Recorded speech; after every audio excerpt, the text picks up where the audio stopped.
As you have seen, after recommendations, we have the complimentary clause, and then beneath that we have the signature and the designation as well as the name of the report writer. So this was an individual report that was written in the letter format. Now we have the sample of the committee report.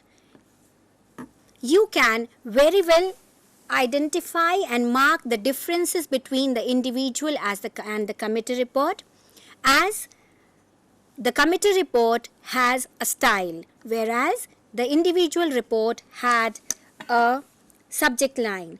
Now, the terms of reference, the procedures that are numbered in proper sequence, the findings and analysis, which again focus on the causes of decline or the causes of unrest, as the title of this report is based on the workers' unrest in a manufacturing unit. After findings and analysis, you properly number the various conclusion. Now mind it, conclusion can be in the form of a single para or in the form of the elaborated points, and we have conclusion numbered and elaborated as points.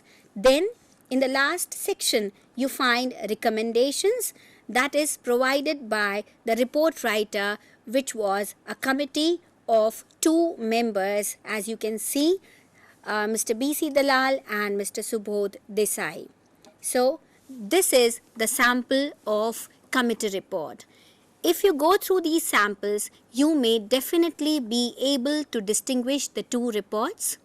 Not only distinguish their structures, the language, the pattern of writing, and you may have a confidence in you, and report writing may not now give you jitters.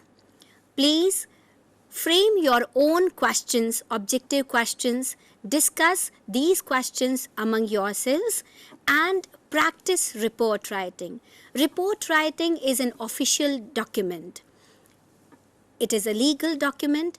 It is the example of formal communication in any organization or in any stream. What you need to do is practice report writing. No one can write a report in just 1 hour or few days.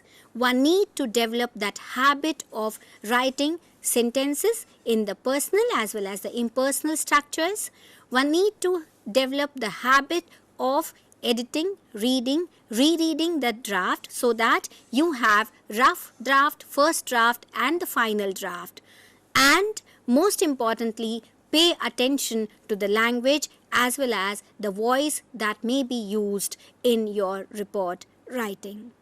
So, I hope at the end of this lecture, you might have gathered some ideas about individual as well as the committee reports, and in future, this information will help you draft an effective and impressive report. Thank you.